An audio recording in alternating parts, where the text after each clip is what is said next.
你们的 KP 当年选举时候说过啥？我简单的让人查查，你承诺过的事情基本没做到。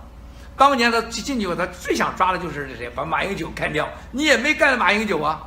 然后把那个小巨蛋的事儿，你想搞定，你也没搞定啊，是吧？不但没搞定，你还跟这个关企联合，然后你现开始什么玩大胆的了？你想继续干，下次来选这个台湾的总统，肯定不是你了。台湾下届总统就是郭台铭了，你就不用想了，肯定是郭台铭啊，不用选。郭台铭早就布好局了啊，郭台铭早就布好局了。然后你想继续连任，大陆以为你连任了，就在这块捧你，但是你记住，你就是个棋子儿，你不允许伤害台湾人民，你不允许卖台。Even I have to say that I really quite admire Miles Guo myself. I'm not really saying that I admire my own person. I appreciate that history has given me this momentum. What I am saying is that I have been with the Communist Party for a long time, so I have this opportunity to get to know the information, the mechanism with which that they are operating, and also the capability with which that I could gather the information in a very speedy way. So you see, China has this strategy that is actually started by the father of our President Xi Jinping, and that was called the Northwest Army. Gao Gang, Liu Xi, this army had also very famous that they tried to develop this double gun women's army. So that the double gun old women army basically is talking about that with two guns that it would help with the result. So today, even when Xi Jinping started, that he would also use the double gun strategy for a lot of things. So today we can see that Taiwan, right, and with this strategy, on the one hand, we see Han Kuo-yu to run the president's campaign, and then on the other hand, we also see Guo Taiming. Both were pawns being placed in this presidential bidding, and that is what we call the double gun strategy. So today, for this presidential bidding, that is actually creating a great impact of Taiwan's future direction, and then it will impact on the U.S. Strategy on Asia, on the world, and also that with the U.S.-Sino trade relationship. So for this matter, I would now hand the time to Mr. Bannon. Well, I want to say first, and we're going to be iterative on the show today to go back and forth, but first I want to thank everybody to join us. It's Holy Saturday here in New York City, and we're at the new studio. And it's raining very hard outside, right? So it's a good day. It's a good day for us to be broadcasting indoors instead of outdoors. One thing people should know before we get into the details of Taiwan and talk about Taiwan, I want to talk about the video you just saw. And it's one of the reasons I've really enjoyed meeting Miles and working with Miles over the last year or so is really encapsulated in that video. Those of you that are watching in mainland China this evening, or watching in Hong Kong, or watching in Taiwan, you have to understand one thing, is that this week, the announcement that Terry Gou, the chairman and CEO of Foxconn, was inspired to run for president of Taiwan, caught the whole Western world in this complete shock, right? It's been this huge news story. The entire, kind of the firestorm coming out of this, complete shock. All the geniuses in the foreign policy establishment, in Washington, D.C., in New York, in London, throughout Europe, even in Japan and some parts of Australia, the whole West is like completely, in shock that Terry Gou is going to run for president of Taiwan. And as soon as it came out, it became such a huge story over here. Miles reminded me that last September, right, when I was very focused on the 2018 midterm elections, which were so important to President Trump, as we discussed, it flipped the House of Representatives over to the Democrats. We're going to get to that later in the show. Miles reminded me that on one of his broadcasts, he actually had gone through this and said this was actually going to happen.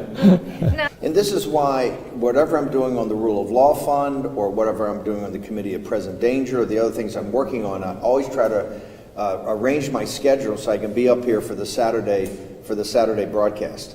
See, what Miles has been able to provide to Westerners, it's not like a Henry Kissinger or some professor or one of these American or British or people talking about China. For the first time, for really the first time in the West, we have an individual who really understands what the game is, who really at a very deep level understands what's going on and can explain that. And I think, leaving even Taiwan aside, that broadcast in September is so important because I think you see why Miles is having such a big impact in the West and why so many people are not just watching this broadcast, but when he says something, the Western papers pick it up, and it's because he has a very sophisticated and deep understanding of what's going on, not just in China, but in the rest of Asia. And that's the first time we've had that. We've had many Westerners that have tried to explain that to us. People like Dr. Kissinger, other people, Orville Schell, all these very smart people who have lived in China, but they're Americans or they're British or they are European. And they haven't really, we've now for the first time, we really have somebody that can sit there and 6 months before an event happens, go, hey, this is actually what's going to happen. And it's very refreshing. And I think that's what's led to so many big changes so far. And I think this is going to have a huge impact in the future. So I'd like to, in one of the kickoffs, what I'd like to do, because people that are watching this in mainland China tonight, the patriots in mainland China that are watching this broadcast, and in Hong Kong and in Taiwan, should also understand that many, many Westerners watch this when it's put up on the Globe Media site. And so, Miles, I'd like to start off by saying, how did you know that back in September? What was it in September, since this caught all the geniuses here in the United States and at the State Department and at the Defense Department and in London and in Europe, all the newspapers, the Times of London, the Financial Times, everybody's in shock that Terry Gou is, announcing that he's been inspired by a dream he had, that a goddess came to him and inspired him to come forward for his country, for the Taiwan people, and to run. What was it about the situation in Taiwan? What was it about the situation in Asia with the CCP and specifically with Terry Gou that made you say that in September? And can you kind of unpack that a bit? What brought you to say that, and what were you trying to get across at that time? A lot of things, of course, that even Taiwan people would not have known. But the thing is that, you see, I have my observation for a long time about Terry Gou. And the thing is that not only Terry Gou himself, and then his relationship with China have been developed for such a long time. You see, a lot of his friends were my friends. A lot of his business partners were my friends. His girlfriends were also my good friends. And then, in fact, that between Terry and myself, there were some important affairs that happened during the years, in the course of years. So that is why that it triggered a thought in my mind. So there are two small examples that I can actually share with you why it would make me think that he is going to make his presidential bid for the 2020 office. So I'm going to share these two examples with you. So you see, there was a time that I met with a senior leader, or a central senior leader. But at one point, this leader said to me, "Oh, Miles, you need to leave. I have other important meetings." And then later I found out that he was meeting with Terry Gou. The thing is that I also found out that such meeting between the senior leader and Terry Gou had happened multiple times, many times. And I was also told that at some point that he is going to be nurtured to become the future president of Taiwan. The second thing is that you see that if we all remember, at a certain time, Terry Gou's factories, Foxconn factory in Shenzhen, it was involved with these great scandals because many of his employees committed suicide jumping off from the building, right? And then he has so many factories and involving with like millions and millions of dollars. And it was a great scandal. It was causing a lot of a media report, and it was a great problem for him as well. Now, but in a very short period of time, just a few months, he was able to mobilize all the factory and moving them to Henan, Zhengzhou province, and that is where I was, invested as well. The most important area at the area, and then he removed and established his factories over there in just a very short period of time. You see that in such a short time, that he was able to reestablish his factory, which have the populations of hundreds of thousands of people working in there, in Zhengzhou, Henan, this area. Now, that kind of a capability is not just a merchant, or it's not just a businessman that can actually do that, because he will require the approval of the provincial governor of Zhengzhou province.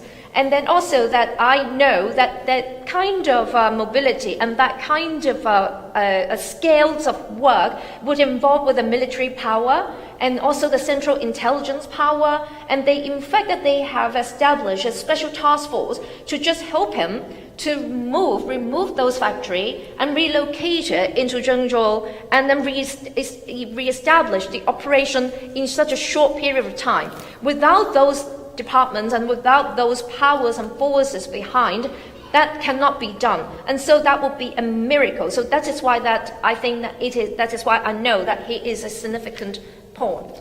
And also the third thing I can also disclose a little bit is that you see a long-term girlfriend of Terry Gou, who's a superstar in Hong Kong, who's also a very good friend of mine for many years. And the thing is that from the conversation I have with her, and then so that she sometimes has disclosed that perhaps that in the conversation of a Terry Gou and his personal relationship and the way that he says things, that so together with in the past that I knew that he had this close relationship with central leaders, senior leaders of the Chinese government, and then also I know that the things that happened with the Foxconn, that in such a short period of time that he was able to reestablish into a brand new region, and also the internal people disclosing some of the information that he is a target person that to be developed for the future of Taiwan. So of all that, I know that there is coming to a point, the most optimal time for him to make his presidential bid. And you see that is actually have great impact on Asia and the relationship of Taiwan and China and Asia and to the world as well. Leave it to Miles always to talk to the girlfriend. 对啊，就是说是你看我会总是要跟女朋友说话的。等一等啊，班农先生今天发现有啥变化了吗？ This is the way the world really works.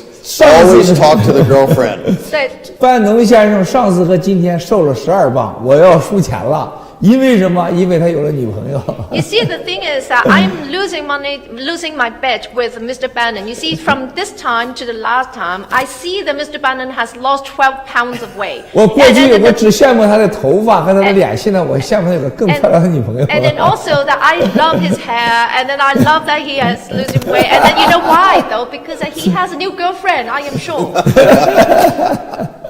No, I'm married to my work. I want to go back though for a second. It's very important. We're going to get into the importance of Taiwan, the whole region. What was it though, Miles, in September, almost 2 years before this election? We're going to talk later in the show about how important the election is Taiwan, even in the American presidential election. Remember, keep in mind, I believe that the Taiwan presidential election will take place in January of 2020, which will really be just a few weeks before the Iowa caucus, a few weeks before New Hampshire, a few weeks before California, South Carolina. This entire intensity of the coming presidential race, which we're already starting to get revved up to. We're going to talk later about the Mueller report. But remember, the election in Taiwan will happen in January of 2020. Yeah, please. I want to finish just for a second. Just as Brexit was the forerunner of the Trump in 2016. Brexit happened in June. The Trump election shocked everybody, happened in November. And I have posited that this coming year in 2020, for the next election cycle, the Taiwan election will essentially be like the vote in England. It will be a precursor, because one of the central issues in the 2020 campaign will be the West engagement with the CCP and what the CCP is doing to enslave the Chinese people. This will be a central issue of the American campaign. The election for the president of Taiwan will literally happen at the very beginning of that entire, the process for selecting the Democratic candidate in the preliminaries, work as people run to get the nomination. And so this will be a huge event that will happen in January 2020. So Miles, back in September of almost 2 years or 18 months before the election, what was it that caused you to make this prediction that now has come true? It could be a long story, but I'll do it very briefly, that I can tell you very, very briefly about this. You see, the thing is that there is one fundamental mistake of the politicians in Taiwan and the rest of the Western world that had made when they were looking upon CCP or analyzing the strategies of CCP. You see, the thing is that when we need to actually understand the strategies of the CCP, then we need to look at some of the people, when we're looking at their pawns, then we look at the girlfriends of the pawn, and then the money traces of the pawn. Then we understand exactly where the CCP is heading towards. You see that to understand CCP is really quite simple. You know, the rest of the world had overestimated the intelligence prowess of the CCP. You see, the thing is that they don't really have secret. They don't really keep a secret either. You see, if I want to know something, I just chat with some guy in the National Securities Committee, and then I may be saying that, oh, what do you think about, the Terry Gou? Do you think that what do you think about this guy that who so and so? He might be having a chance to run the president a campaign for Taiwan next time, and that person may just say to me that, why would that be his turn?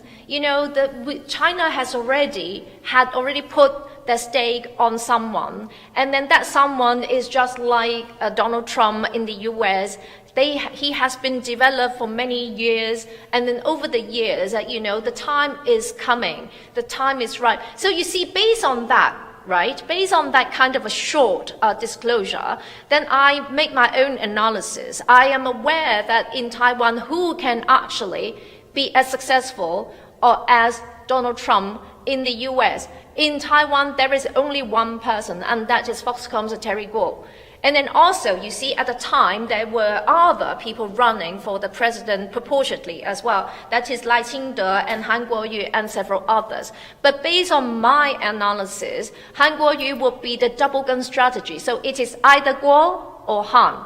And then the other ones, I don't think that they have a chance. And so that is why, and then also with my conversation with Terry Gou's girlfriend, and then understanding a lot of the other things and making this kind of a circumstantial analysis, I deduce that at the end, that only Guo Taiming and Terry Gou would be the candidate, and that pinpoint by the CCP to bid the next president's office of Taiwan.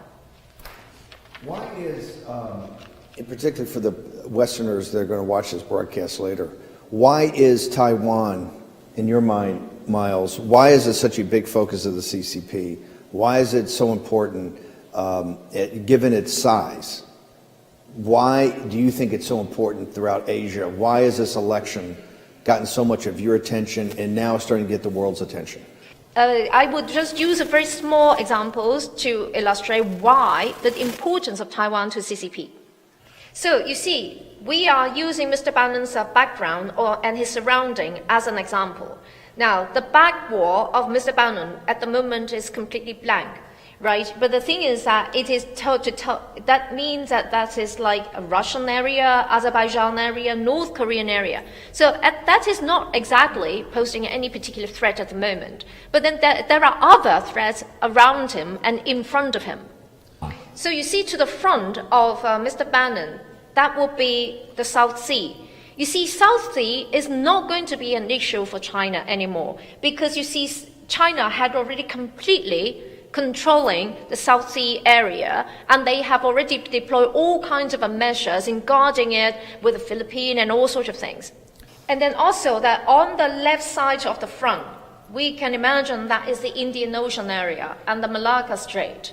So you see that is the crucial route of the Belt Road Initiative. And with this route, China can get into African area, continent, and then also the Middle East region. And also that would ensure 80% of the energy supply of China. And that strategy and that kind of a deployment had already established and successful. So that you see that, but then the only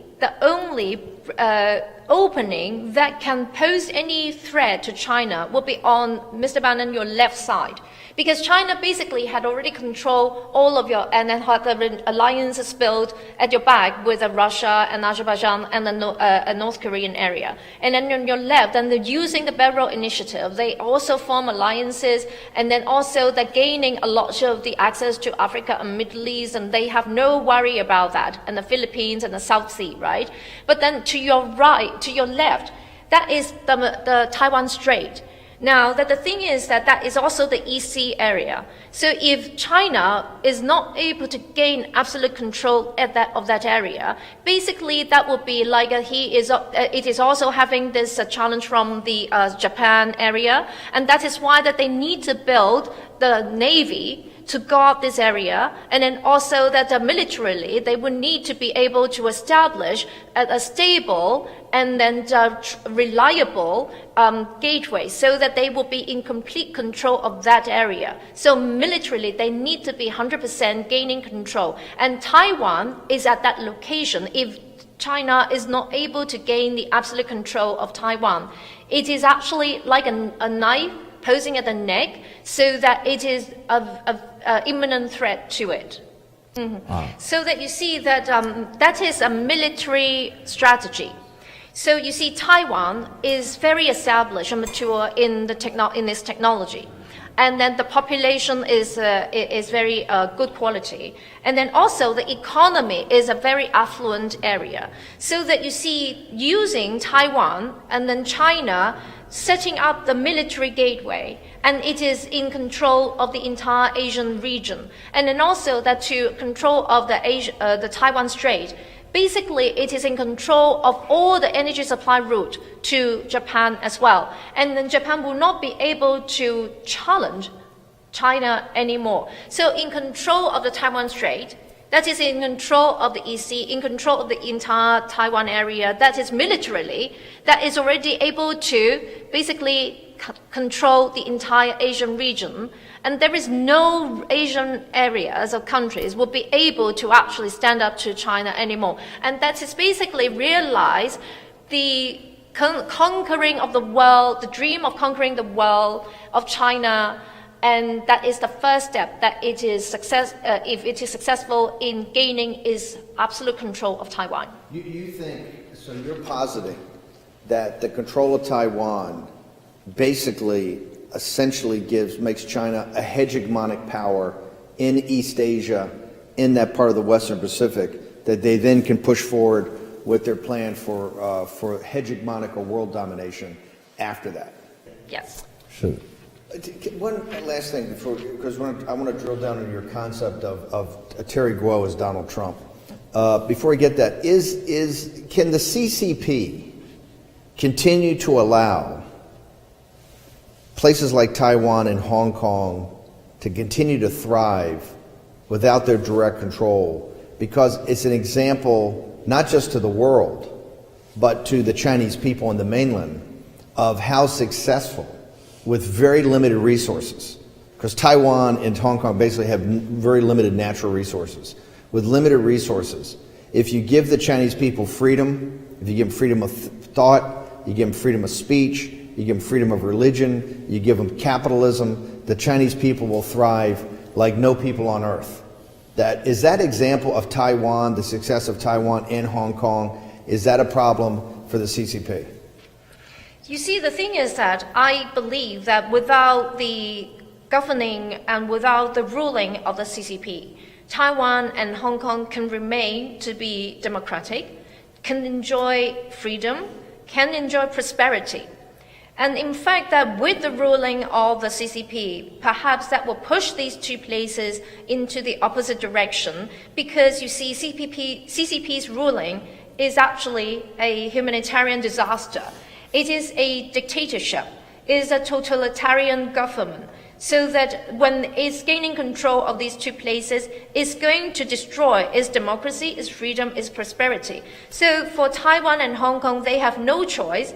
Actually, they have two choices. One is to choose that whether they go back to 100 years ago, being enslaved, and then living in enslavement for a country, or that they can go back to 30 years ago, 40 years ago, without the ruling of a totalitarian government and enjoy its democracy and freedom and prosperity. So I need Mr. Bannon and the rest of the world know that, in fact, Terry Gou, he was a thief. You see, he had already helped China to steal technologies from Apple, and then he had helped Huawei to steal technologies from the US. So the thing is that, are we going to allow him to steal the future of Taiwan, selling out the US benefits and interests to China? The question I think a lot of people have, first off, Miles, when you made we'll get to this in a second, but when you made that analogy between Trump and Terry Gou, can he even give up the control of Foxconn? Because he's built Foxconn, and we'll get into that in a second about how he built it, but he's built Foxconn to be one of the largest manufacturing companies in the world, right? Over $100 billion of revenue. It does, an enormous amount. I think it does virtually all the iPhones. It's a massive manufacturing, and he's a very hands-on manager. People would say he's not just detail-oriented, but in the West we call him control freaks. He's very engaged in the day-to-day operations of this massive empire of Foxconn. I mean, given your name, is it even practical for him to run for president of Taiwan, given the fact that is he somebody that can actually turn over the control of Foxconn to his managers, because it doesn't seem like they've groomed a CEO or chairman that's at his stature? So there are two things. There are two things I can tell. Is that, you see, we must admit that Terry Gou was a very successful entrepreneur, and then he is an extremely successful businessman, just like Jack Ma in Alibaba in China. We must admit that. And then these two were the tycoons and the billionaires. Now, but the thing is that Terry Gou's being successful is because that not he is a genius or anything, but the thing is that he is quite perverted, because that he is an extreme control freak. And then he is also a very, very good politician. He understands deeply and thoroughly about the China's politics. That is why that he is successful. Now, it's the same thing like Jack Ma. He is not a control freak, but he is a lying freak. And then also he's very successful in politics because he knows the politics as well. That is why that these two people were successful in China. I can tell you that, you see, the thing is that Terry Gou will not give up his control of Foxconn. That is a surety. So the thing is that how can he even maintain that the control of Foxconn and still running the president and be the president of Taiwan. It is really quite impossible. So basically, what his idea is that, first of all, he has all the movie stars because he's wealthy, he had all the movie stars, and then he wanted to actually have CCP in his palm. And then so that now that he had he has the back of the CCP, so he now wanted to become the president of Taiwan. So basically, he run the president. When he's the president of Taiwan, he is able to hand Taiwan all together to the CCP. And then so the CCP will have the absolute control of the Taiwan. Now that is his ploy. But the thing is that he won't be able to do anything with that, or doing anything of the benefit of Taiwan or of interest of Taiwan. So if he gets to be the president of Taiwan, that is a tragedy for himself and for Taiwan. Basically, he has given Taiwan to China. But at the same time, though, I can posit this, I can even predict this, is that once he gets to be starting from the day that he's running for the president's office, his entire career is heading to an end. His physical strength, his physical condition is going downhill. His business is going downhill. His reputation will be destroyed. Basically, his life is ending. Why do you say that? Because, and we'll talk in a second about how he actually built his business in mainland China with the Taiwan banks and in coordination with the Chinese government. But, Terry Gou did say that he was inspired to do this, Miles, because in a dream, the goddess Mazu came to him and said that he should, for the youth, for the economy, and I think for peace, cross-channel peace, that it was his time to run. And I will say, in today's world, where you have figures like President Xi, Wang Xishan, Erdogan in Turkey, Mohammed bin Zayed in UAE, El Sisi in Egypt, Salvini in Italy, Orban in Hungary, Putin in Russia, Trump in the United States of America, Bolsonaro in Brazil. People like Pope Francis as Pope. It's a time, it seems like in world history, that these big personalities are now coming to the forefront from business and from other areas to run, governments and to be major players on the world stage. And I think in September, what you were saying is that Terry Gou is a personality like this, in an era where Donald Trumps are being raised up and taking actual active in politics, where you have Putin in Russia and you have Bolsonaro and you have these big personalities are now on the world stage, Pope Francis with the Catholic Church, that it's time, that's what, in the world, the way the media works and the way people's attention work and the internet works, that the Terry Gou has come forward. Now, Terry Gou has said that he was inspired by, he had a vision that the goddess Mazu came to him in a vision and told him, for the good of the youth, for the good of the economy, and for the good of what he called cross-channel peace and harmony, that now was his time to leave his business behind and to actually seek the presidency of Taiwan for the good of the nation. Okay, I think that Mr. Bannon is really a great international politician, a politic strategist. You see that while I was at home at a time that when I was in the morning, that I actually watched all of the speeches made by Mr. Bannon over the years. I really, I have to bow my head to you, to admire you about your vision and your views on the international politics. So you see that I am to you a kindergartner. So the thing is, I am thick-skinned. So I am still quite willing to share my kindergartner's view to you as a giant. You see that you mentioned about these super powerful leaders, such as like Putin, such as Xi Jinping, Wang Xishan, MBS. Now, of course, their rising is a natural phenomenon of our history. Basically, we will see them from time to time. There are ups and downs in our history. So there are times that when we see these super political figures in our time. So you see that we can see that in the world there are two and a half great leadership's power in governing our world, right? Now, even in the past, we see these super political figures rising up and then taking the world in their hand.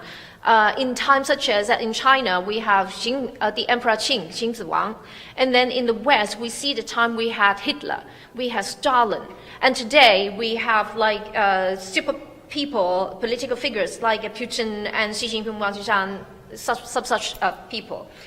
That is the natural vicissitude of the world.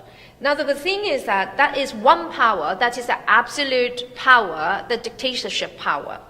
But another power is that will lead the world to a better place. When times like we see Washington, the founding fathers, and in England, at the time that when they established the Magna Carta, and that is the result of people's wisdom getting together, a collective wisdom, taking the country into their hand and take it to a better place. But then, of course, now that we have another 0.5 power, that is Mr. Bannon, and then bringing up the populism, and then say that is 2.5 power leading the world. We, as I was saying, that we have this dictatorship that can rule the world. And then we have the collective power of people. Basically, that will become the rule of law. And then the rule of law, the democracy, and the people that can rule the world. And then we said that the 0.5, that is not the populism, that is actually merchants' power. We see that rising at the moment, that demonstrating in a lot of corners of the world. And that, in fact, to me, merchants, businessmen ruling the world will bring us crisis. So to me, it's very simple. All this system, basically, as a result, is just either that we should be having rule of law, rule by the people, democracy, or that rule by one person, one ruling power, that is the dictatorship, the totalitarian. That is what manifested at the moment very prominently in China with the CCP and Xi Jinping government. And then the other would be the merchants, the businessmen, and that will bring us crisis.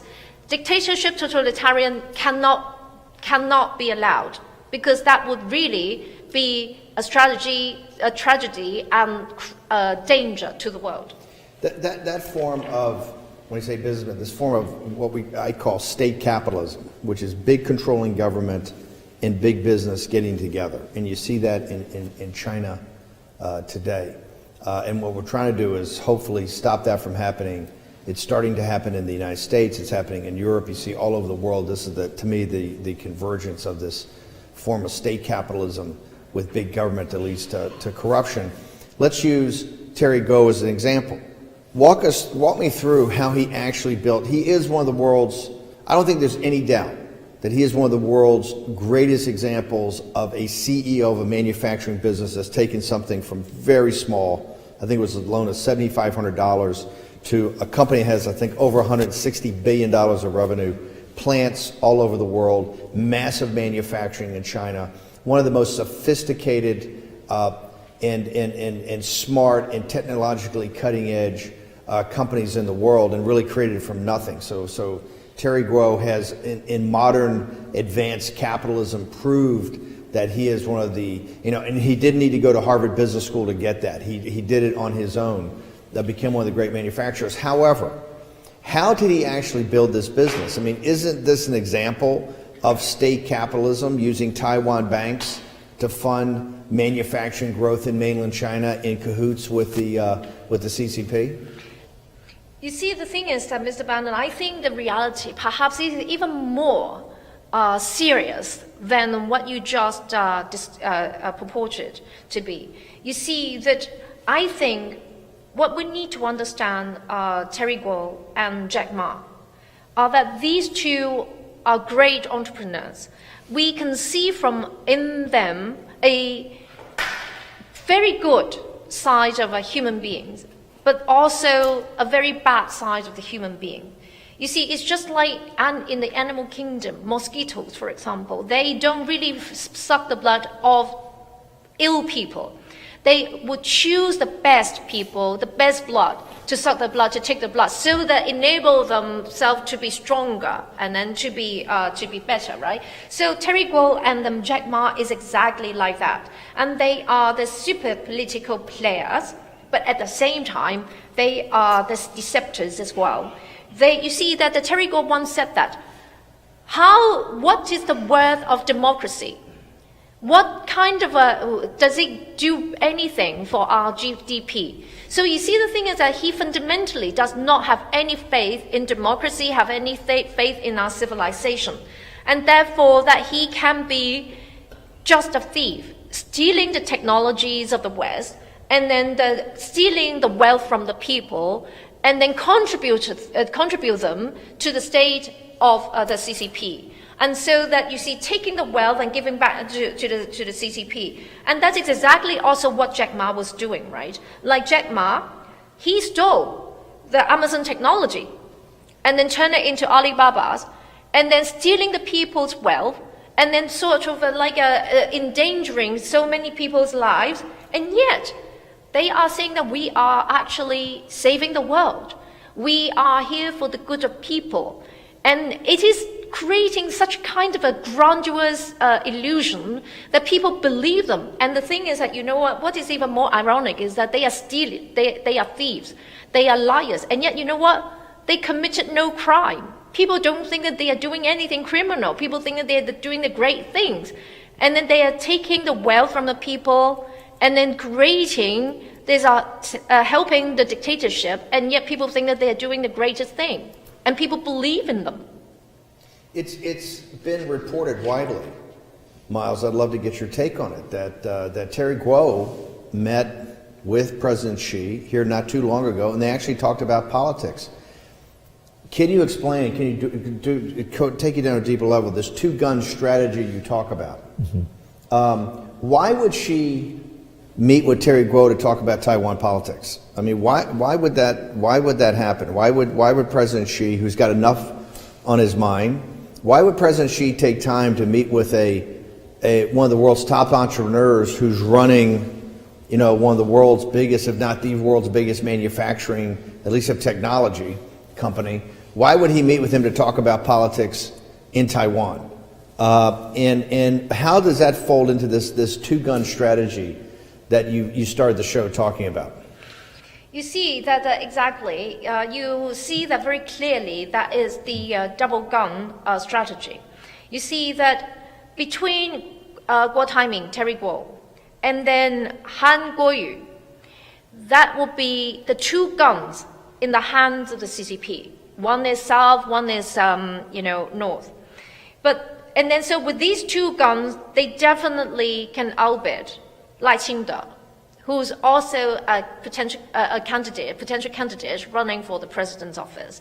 And definitely Zhu Li-wen or Tsai Ing-wen, they are not going to have a chance, you see. So in the eyes of the CCP is Lai Ching-te, and so that they are utilizing the two guns, Guo Taiming and the Han Guoyu, and basically they would eradicate any potential probability of Lai Ching-te to gain this presidential election.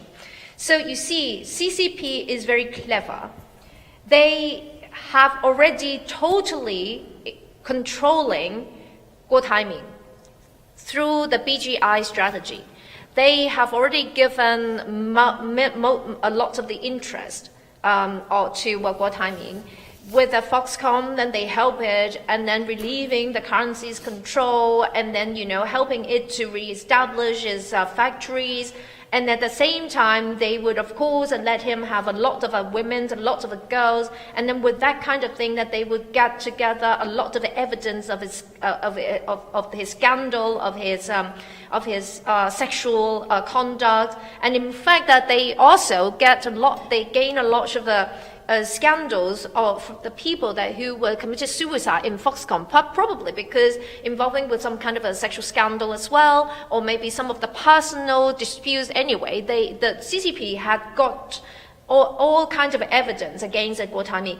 So basically, with the money bribing, with all this benefits interest, with all this sexual scandal of control, Terry Gou cannot get out of the hand of the CCP.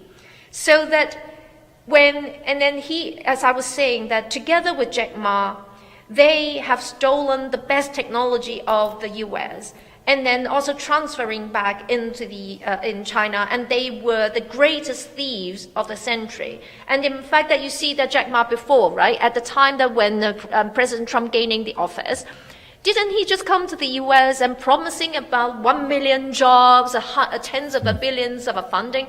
Where have they now? Have you seen any of them coming into fruition, coming into appearance? No, I mean, they were the liars and they were the scammers. But the thing is that you see, when Xi Jinping came to see Terry Gou, basically he's saying that you are mine.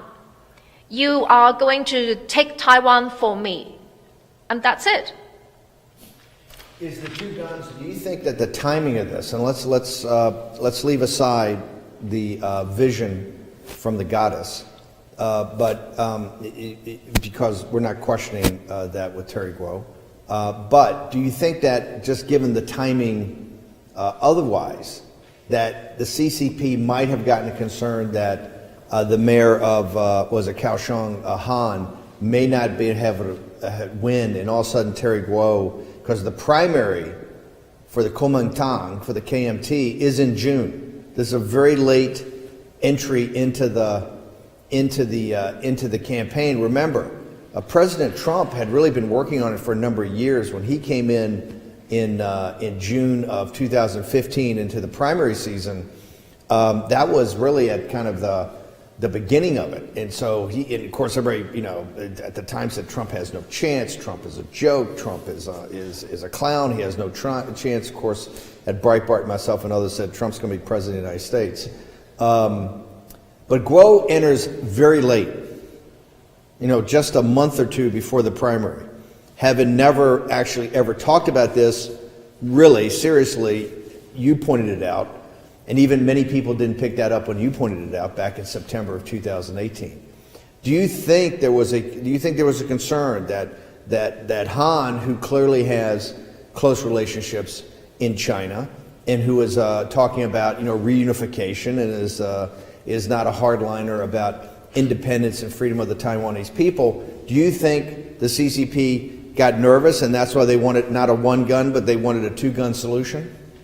You see, Mr. Bannon, you are absolutely correct in your your view. You see that the CCP recently had the change of attitude towards Han Guoyu. You see that Han Guoyu you see that he actually was a graduate from Peking University, so that he had the close tie with China.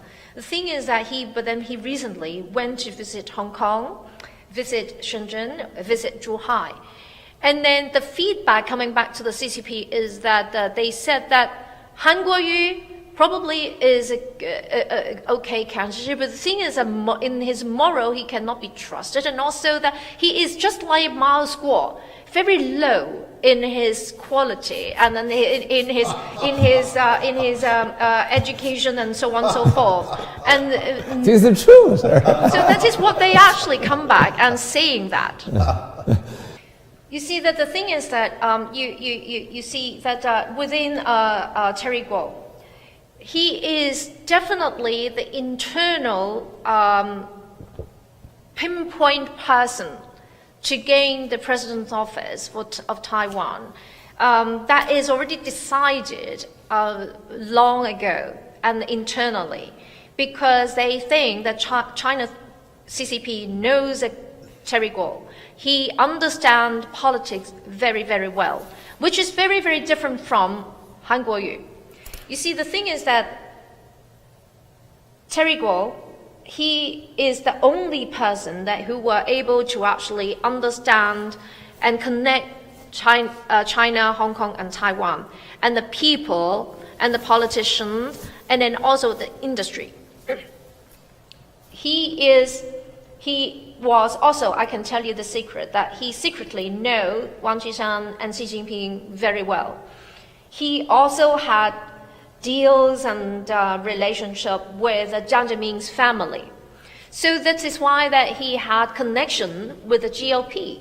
And at the same time, he galvanized relationship with the futures of the China's government, the new parties that is represented by the Wang Qishan and Xi Jinping.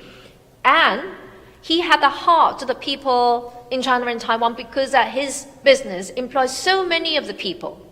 So basically, he could actually create this adhesive relationship for all the places in question, and that all parties and all people. So that you see, that is why that China is utilizing this double gun strategy. While the Han Kuo-yu, he was still going around thinking that he is the most popular, the highest odd person to go into the office, and then visiting places and thinking that he's great, but that is all the superficial illusion.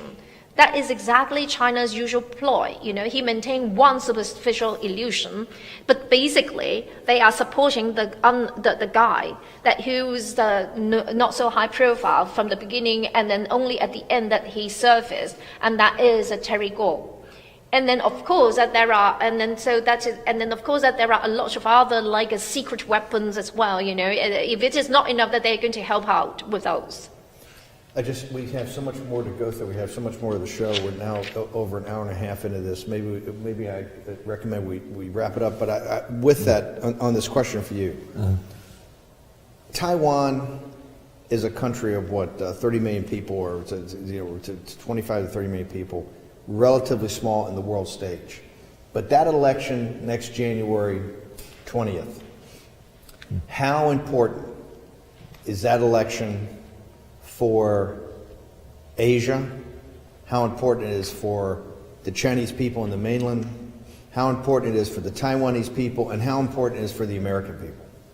It is going to be a very symbolic election, because basically it's going to show the world how the U.S. is going to respond to this election, and what is the U.S. position in this election, what it will be doing.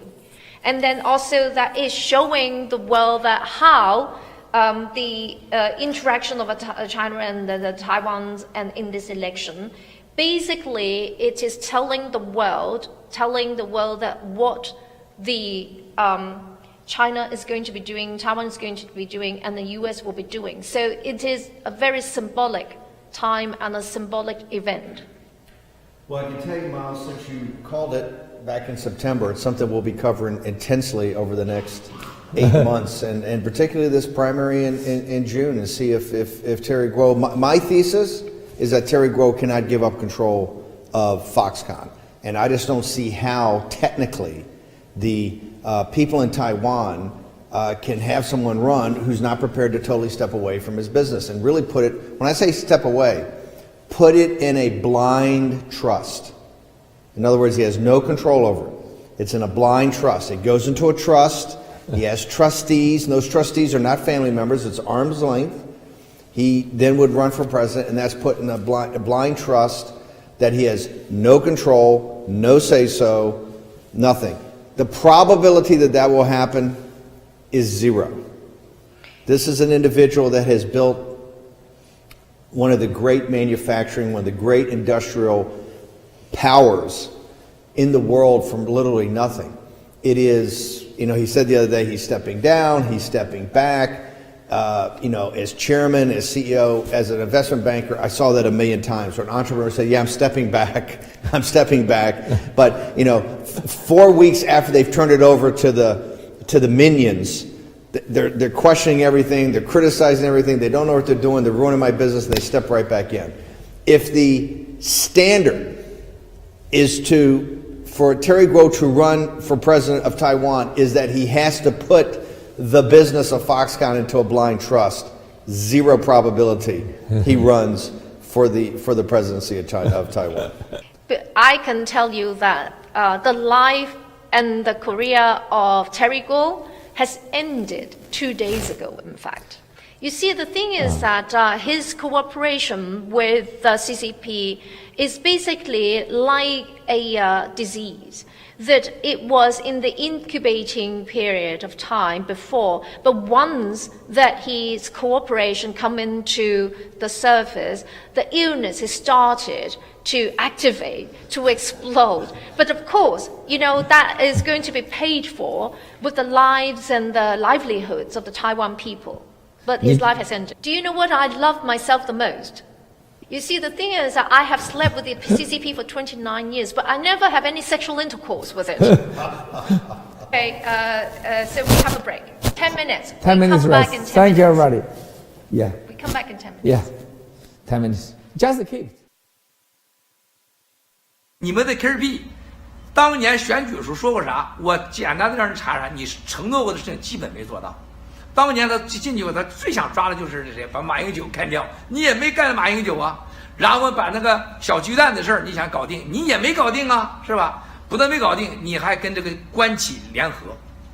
然后你开始什么玩大胆的了？你想继续干，下次来选这个台湾的总统，肯定不是你了。台湾下届总统就是郭台铭了，你就不用想了，肯定是郭台铭啊，不用选。郭台铭早就布好局了啊。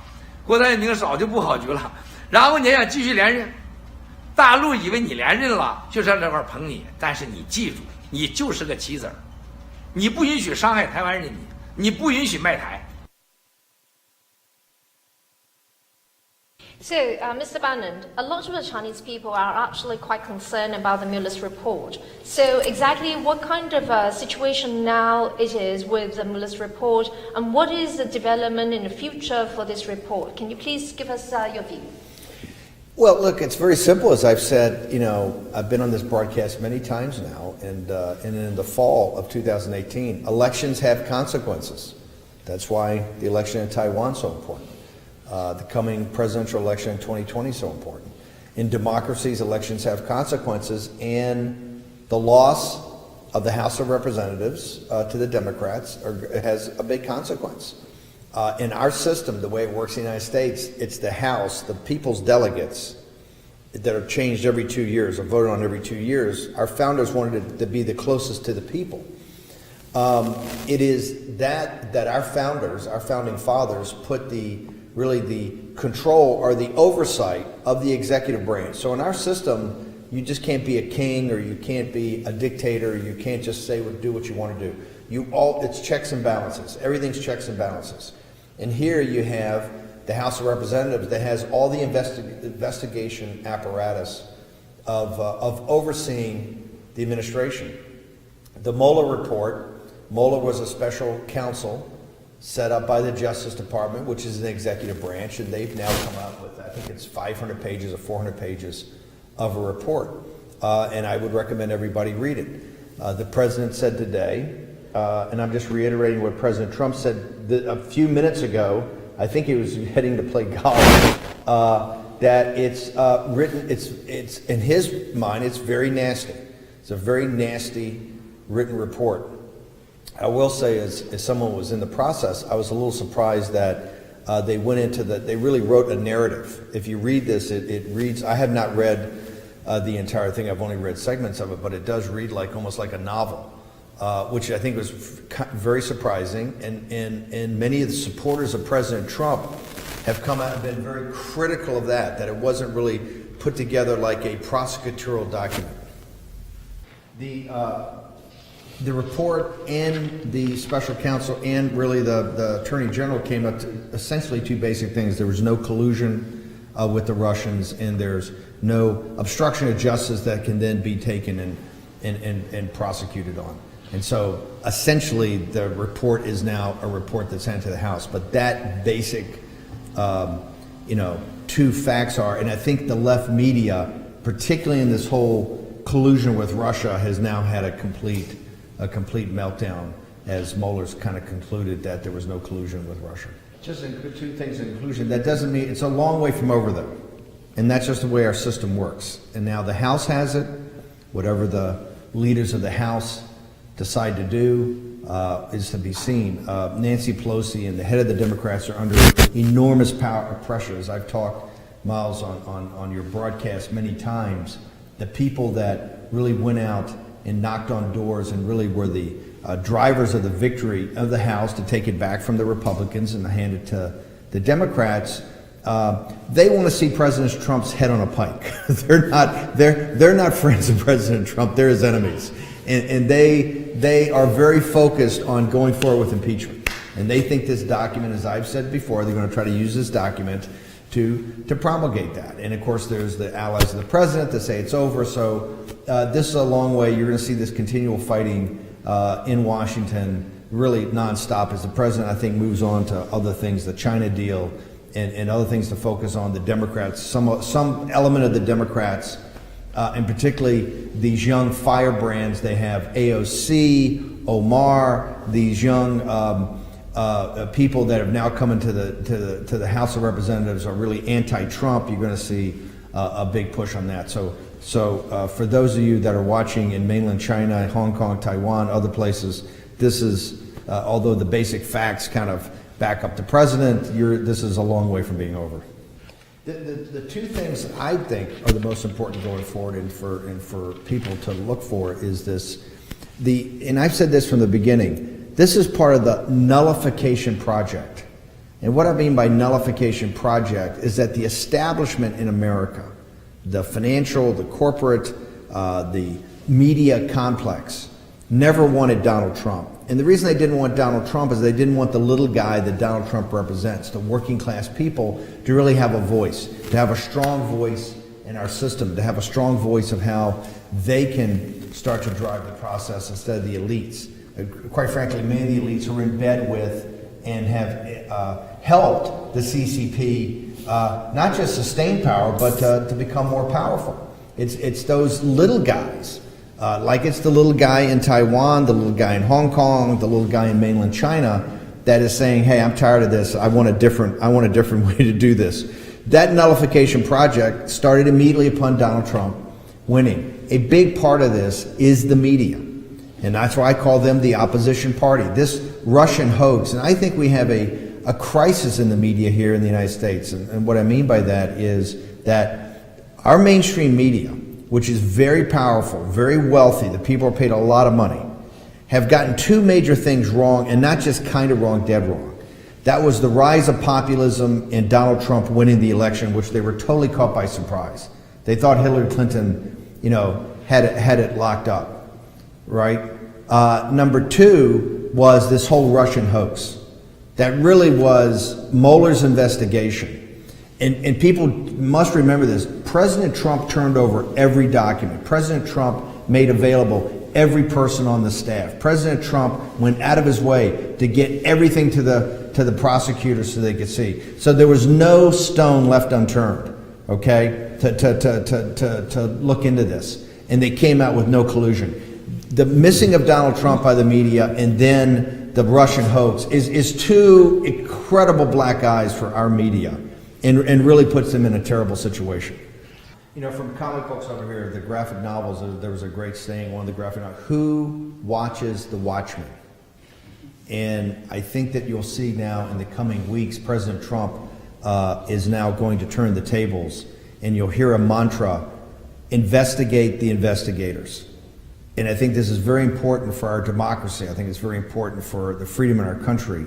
This project called Crossfire Hurricane, which was, and it was Attorney General Barr that called it spying on the Trump campaign, the whole initiation of that effort, who was involved, who decided it was a good idea, who was involved in it, how did it get funding, who authorized it, what information did they have, how did it get started. All of that, I think, is now a new phase of this that you're going to see, and I can say this as somebody that knows President Trump. He's relentless in these things, and I think he feels that the initial investigation was a hoax. I think he feels like the special prosecutor was, although he cooperated more than any president of the United States, he cooperated with his staff and with documents. I think you're going to see now that he feels that righteously it deserves to have a thorough investigation, just like he was investigated and his staff was investigated and the whole process was investigated. I think he feels now who watches the watchmen. And so I think you're going to see this investigate the investigators is going to be another whole aspect of this that will take up a lot of time, a lot of effort, and will be something that we'll have to see what happens on this. But this is, I think the future of this will be this continual battle of the media and Trump.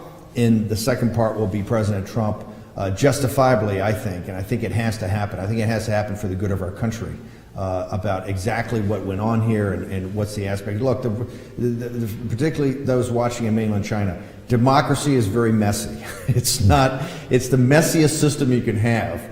But remember, when the little guy gets a say-so, when people get the thing, you have checks and balances. I think it's a pretty perfect system, and that you at the end of the day you come to a conclusion. But it's a very messy, and it's constant fighting. And so I think we're just going on to the next phase of the fight. I think that Mr. Bannon, that you have a great understanding on an analysis of the Mueller's report, but I believe that any person that is conscionable that would wish that U.S. will continue to be great, and then the U.S. can continue to lead the rest of the civilization, so that times like Hitler, times like the Cultural Revolution will not happen again, that caused such disaster in a humanitarian aspect of our world. Now, but then the thing is that we know that democracy is not perfect, but perhaps it's the best mechanism that we can have. We also know that America is a country full of elites, and so many people, they are all immigrants, and we have so much diversity, and that makes this country great, and it will continue to be great. So now let's have a change that from the Mueller's report, since the Mueller's report is now being published, and then so that the more of the investigation on this side, perhaps it could relax a little bit, and so that the government can turn their attention more to the U.S. and China trade negotiation. So what do you think about now is the situation on the China and the U.S. trade negotiation? What do you think that is going to happen in this area? Well, the one thing that we know that's different than even the last time we had the broadcast is they've now said that any agreement at all will not come, and any signing ceremony won't come until at least it looks like President Trump's trip to Asia, to Japan in late May or maybe sometime in June. I think there's a G20 meeting in Osaka. I know the president, I think, is scheduled to go to Japan to go see the new emperor. And there's the G20 in Osaka. President Xi will be a part of that. And so now they're talking about this thing even being pushed off. Miles, Reuters reported the other day, Reuters, the big news service, reported that subsidies to state-owned industries may be off the table right now. There's some confusion about these deep verticals that are being negotiated and where that really stands over and above the trade agreement, which is really to try to at least try to get some balance between the U.S. and China. The deeper are these structural issues around the Chinese economy, and that really is to bring it more into unison with the world economy. Miles has said from the first time I met him is that one of the ways the CCP gets their cash that they then money launder throughout the world, because what the CCP likes to do is to take the cash and to get it outside of China and put it into real estate in London and New York for themselves, not for the Chinese people, I might add, but for themselves. And one of the ways they get cash is through the state-owned industries. It's really the part of the big cash flow for the CCP. And so I think it's disturbing that that might be off the table. I think that forced technology transfers, and particularly these subsidies to the state-owned industries were supposed to be two big ones. I think it's up in the air of where we really do stand right now. One of the big aspects is monitoring and execution on this deal. But the sooner we start to integrate China into the industrial democracy's world economic system, the sooner the working people in China are going to get a better deal. They're going to get better wages. They're going to get better environment to work in. They're going to get less pollution, all of that. And so I think that we're going to have to see how this turns out. But this is, to me, is the biggest negotiation of our time. I'd like to, and I want to turn it back over to you. I think where it stands, I said this, I was at in Rome 2 weeks ago, I was brought over there to talk about the CCP and to talk about inroads made into the Vatican and into Italy, and I gave a live interview to CNBC, and I said at the time, I think they're now hawks, or, very hardcore guys in the CCP are saying, hey, we may not need a deal at all. If the Americans want us to make fundamental changes, we're just not going to make fundamental changes. And you may have these populists, and you may have these nationalists, you may have these people who support Trump, these blue-collar people, and you may have people like Lighthizer and Navarro and Bannon, and they're saying all this stuff. And however, we got a system we think works for us because it keeps us in control. And we've got Wall Street that's prepared to finance us. So tell me where our problem is. You've got these tariffs, but hey, the tariffs are bad, but you know what? The tariffs hurt the economy, but it really hurts the little guy in China. It's not hurting us. It's not hurting the elite in Beijing. They're living fine. There's no change of their life. And so I think we could be in a situation where some of the hardest core, what I call hawks. Now, I'm a hawk here in the United States, and Miles is a hawk, and we have, other hawks that are, very adamantly opposed to the CCP, particularly the radical cadre that runs it. But there's also hawks in the CCP.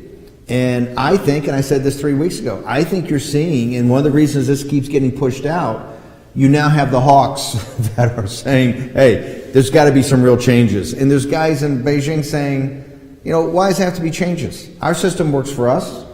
May not work for the little guy in China, but we don't really care about the little guy in China. Right? That's his problem. And he doesn't have any power. We've got the power.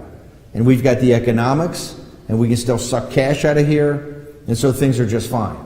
And we've got Wall Street and the City of London and the party of Davos, all these people, Xi went to Davos, and they called him a hero. So tell me where the problem is. And I think, and that's why I like to toss it back to Miles, I think you're now in a situation, that's why this keeps getting backed up, that you got two harder core groups that are saying, hey, we need change, and they're saying, nah, that's too much change. In fact, I had said that before, that it's going to be ended with some kind of it will be having some laughable ending, ludicrous ending for the US-China trade negotiation. And then it seemed like it is going to head towards that kind of ending, and perhaps that my prediction is coming into reality again, right? Now, Mr. Bannon, I hear that now Abe is going to come and meet Mr. Trump, President Trump, very soon. Now that we also know that they were supposed to meet later on in May, but then with the sudden turn of the event, that Abe is meeting President Trump next week. So what prompted that visit? Is that because that there are something that is suddenly changed between the situation of US, China, and Japan, and also that perhaps that may be something that Xi Jinping visiting Japan, and then North Korea some strange things happening over there. So maybe that Abe did not know what is going to do, what to take it. So therefore, that he wishes to visit Mr. Trump and discuss about that situation. So what is your take on that? Well, first off, Miles, I think it's part of all that. It's a little surprising. As you remember, I spent I think 8 days in Japan about 4 weeks ago. I gave a number of speeches all over the country. I was on TV. I actually talked to the Prime Minister Abe's party, the LDP, at the Diet, at their headquarters right there, and gave like a 2-hour presentation to them. I think that there are a number of things. And it kind of surprises me. I mean, I don't think this has been planned. This has just come on to the books. I think Abe's coming to, I think maybe Washington and Mar-a-Lago, like it was last time, one day in each, or maybe just going to Mar-a-Lago. I know he's scheduled to play golf with the president, I think on Saturday. I think it's part of everything you talked about. I think one of the most important things is that since the president was scheduled to come to Japan in May, it's pretty extraordinary that Prime Minister Abe, given President Trump's very busy schedule and his busy schedule, would carve out, 2 days just to fly in and spend 2 days with him. I think it's a number of things. I think one, it's the America-Japan deal, about that trade deal to get going. I think it's also about Korea. I believe it's a big part of this is the trade deal with China. The one sense I got from Japan is just like from Taiwan and from Hong Kong, there's been a big change in East Asia. The CCP is being much more aggressive, whether that's trying to renege on the deal of the two, one country, two systems in Hong Kong, and trying to take away the freedoms of the Hong Kong people, whether this is new, obviously, pressure in Taiwan, whether there's this pressure in the East China Sea, in the Philippines, in the South China Sea, all over in Korea. The one thing I can tell you from Japan in my visits, and like I said, I've been going to Japan since the 1970s, and I've been in business with the Japanese since the 1990s. There's a real sense of tension over there. Much higher perception of tension than I think here in the United States. And if nothing else, I believe that what Prime Minister Abe will tell the president, one of the things he'll tell the president is just that, things are moving very rapidly in East Asia. Things are moving very rapidly. They're going to have world implications.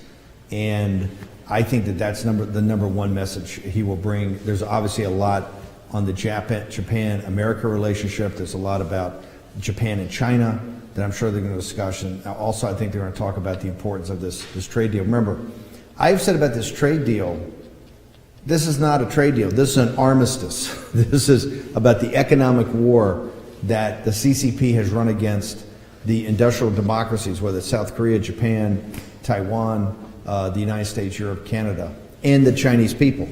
Remember, I think my saying is that, we now have a system where slaves in China make product for the unemployed and underemployed in the West, and that system just cannot continue on. The people in China have to be free and have to have full economic benefits of what's going on in the world, in that the CCP just can't continue to export this deflation in excess capacity.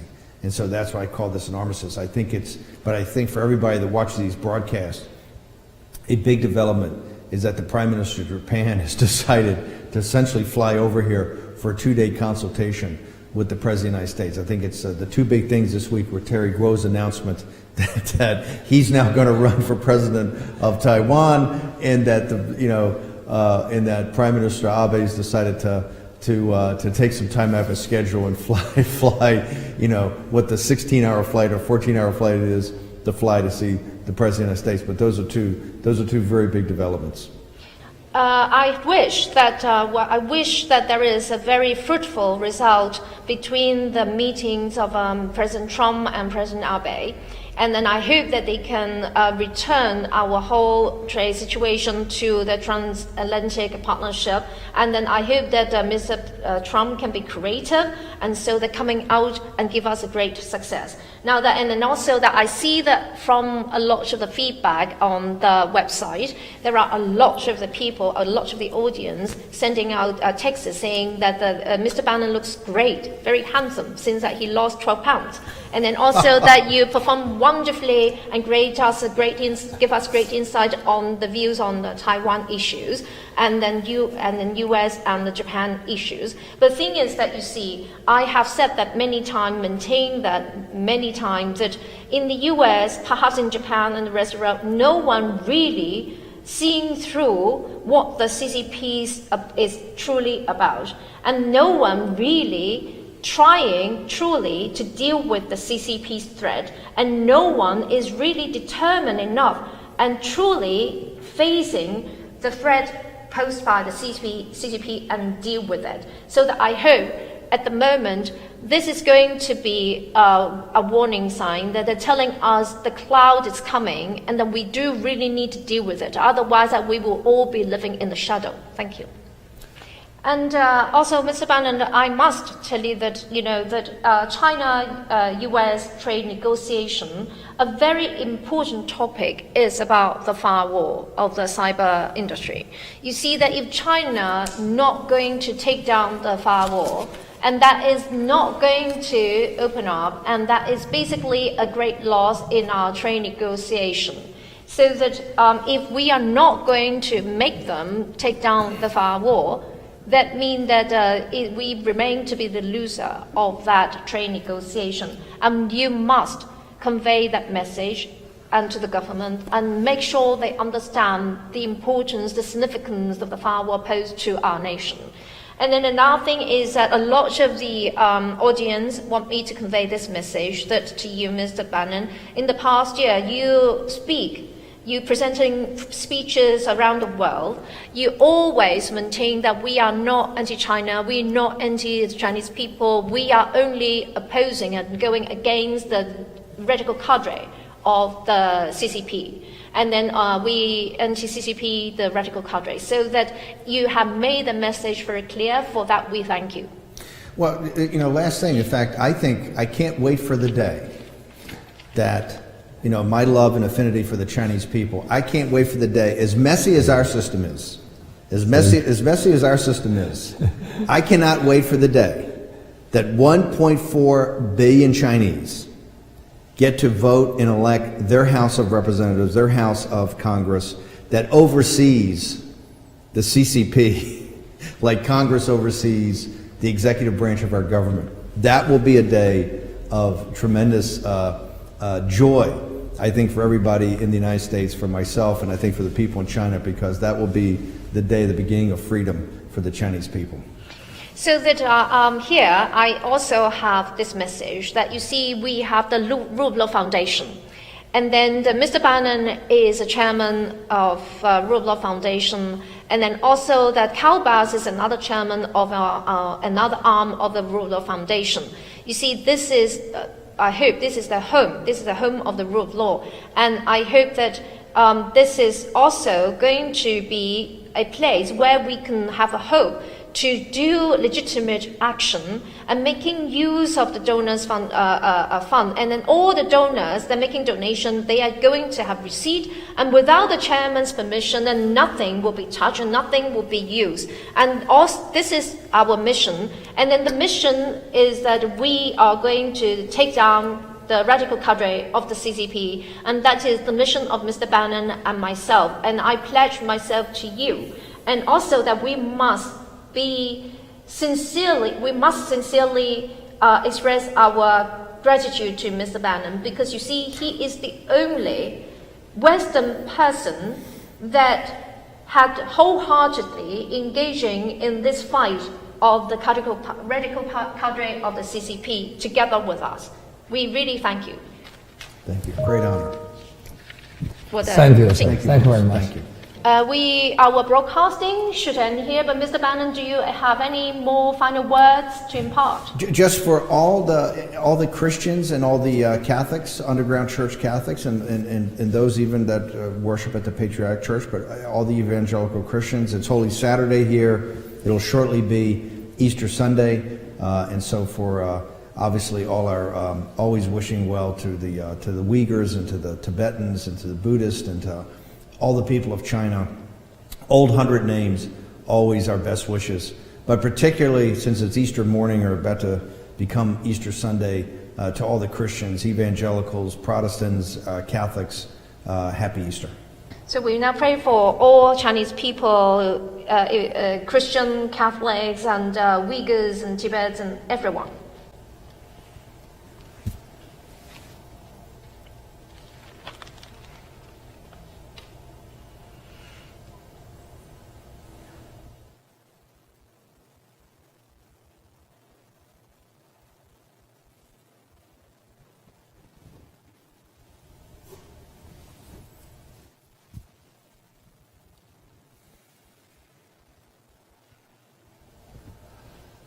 So that every time I pray, I feel such happiness and such contentment. Now, the thing is that I must thank you all for joining us, and then thank you, Mr.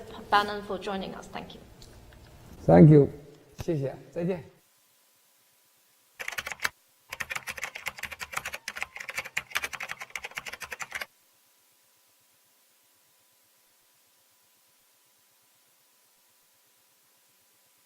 你们的 KRB 当年选举时候说过啥？我简单的让人查查，你承诺过的事情基本没做到。当年他进去后，他最想抓的就是谁？把马英九干掉，你也没干马英九啊。然后把那个小巨蛋的事儿，你想搞定，你也没搞定啊，是吧？不但没搞定，你还跟这个关企联合。